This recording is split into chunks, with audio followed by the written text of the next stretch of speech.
The city estimates they lose $1,300 per uncounted resident per year.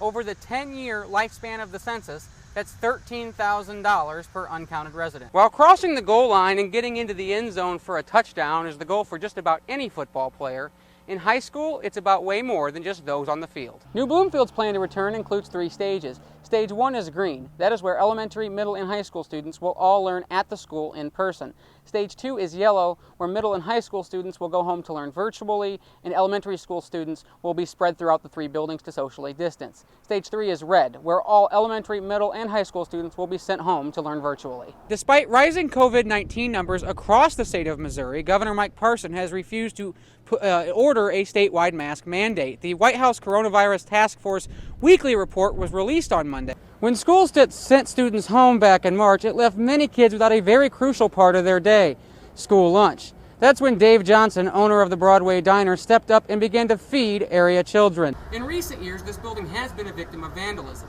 As you can see, someone slid this grate off, bashed the windows, and then got into the basement of the building. I'm live here at the scene of the shooting this past weekend, where 38-year-old husband and father of 2, Joseph Hecht, was gunned down here on the corner of 8th and Locust. Sorry.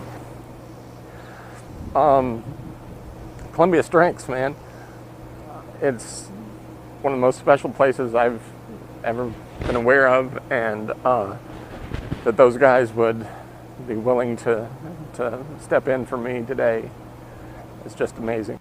When Broadway Diner's kitchen caught fire this morning, owner Dave Johnson's first concern wasn't business. That's the first thing on my mind every morning, is not so much what business is going to be like, but how can I inspire and feed kids today? Today marks 5 months since Johnson began serving free food to local children. It's been a big help for kids who do not have access to school lunches. With the fire putting his kitchen out of order, Johnson wasn't going to be able to feed the children. Then, the fire department took his bad day and flipped it upside down.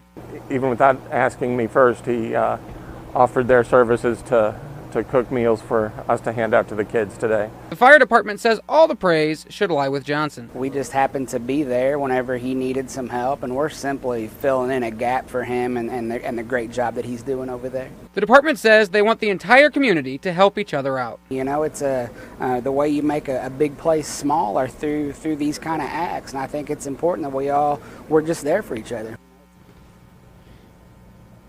The diner plans to reopen Friday morning. As for serving the children tomorrow, they are working on a plan to do so. They do plan on having food available for the children. Reporting live in Columbia, Korbett Koselak. You're going to watch some videos and learn how things work in Google. Sturgeon, Missouri resident Connie Morgan is working on something nearly 50 years in the making. Because I've done my GED several times, and then I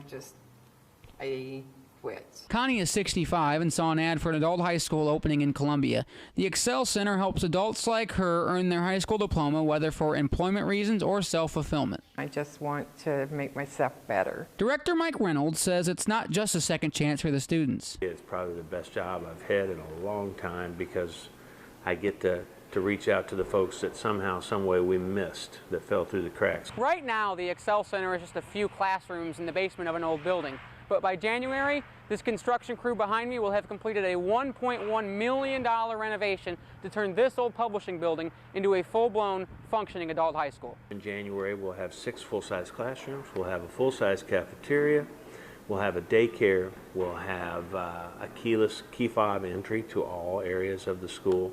Those are the ideas for the center, but as for Connie's graduation plans? Probably about 20 years.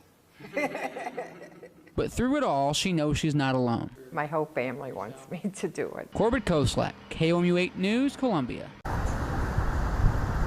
In 2010, almost 110,000 people were counted in Columbia. Each and every one of them were important to the city. It's really important for everybody in our community to be counted. There's a lot at stake. See, the city's budget receives additional federal funding for every resident counted on the census. The budget goes towards funding many programs, including schools, hospitals, and public parks.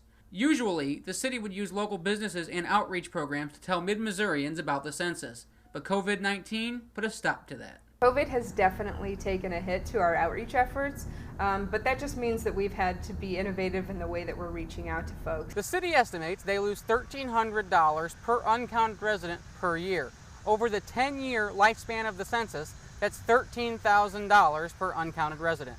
Renters are among the most undercounted demographics. College students are also among the most undercounted people.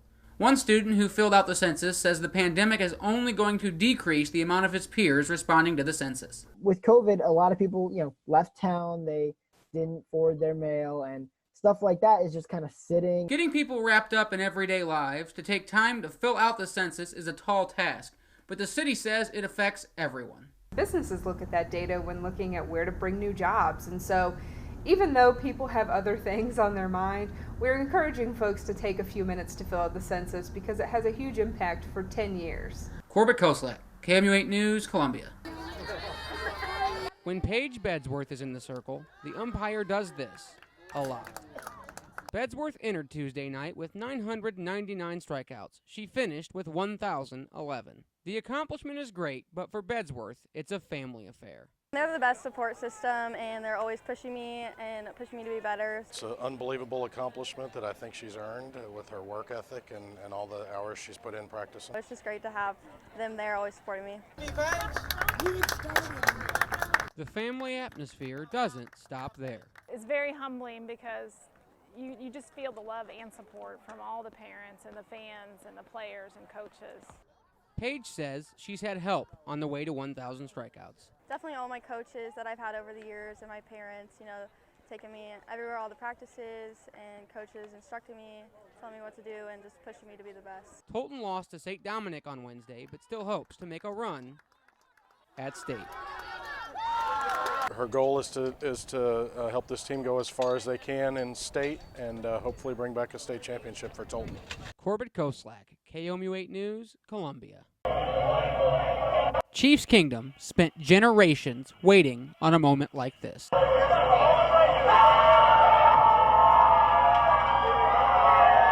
But this wouldn't feel so sweet without moments like this. And goal to Burkhead. Burkhead to the end zone. Hello, Super Bowl. New England is heading back. Describe for me how you felt after the 2019 AFC Championship game. It was a familiar dread. It was something where every year when we feel some hope, there it goes. You're there and then it's crushed all in a matter of seconds. Heartbroken, easily. I had thought this was our best shot and we still couldn't do it. The Chiefs began 2019 4-2, but then those all too familiar feelings returned. I thought if he's out for the season, we're done. We do not stand a chance. I thought he was going to be out for a lot longer than what he actually was. I was a little nervous, but I figured Matt Moore could pull us through what he needed to. I saw him laying on the ground and just looked over at my friends and said, the season's over. He's down. Mahomes is down, that's the team. But the season wasn't over. The Chiefs won the AFC West in a first-round bye into the divisional round, where they immediately went down 24-0. We're down 24-0 and made that incredible comeback. That's probably the turning point where we realized that this could actually happen. I said, let's go. I'm ready to leave. I don't want to watch no more. I want to go. I was listening to the game on the radio, and I heard Texans up 24-0. I'm thinking, oh gosh. Everything that could go wrong has gone wrong, and all I could think about was this is just a Chiefs fan every year. The Super Bowl had its own fair share of ups and downs, but in the end, finally, the Chiefs came through. While specific plays may fade from memory, feelings are everlasting. This is awesome. We finally did it. 50 years, and we finally did it. It's been something that I had waited my whole life for it to happen, and it finally happened. Shocked. Yeah, shocked, definitely. Yeah, definitely worth the wait. When you wait your whole life to see it, it's very exciting when it actually happens. Love. I loved it. Korbett Koselak, KMU8 News, Mid-Missouri.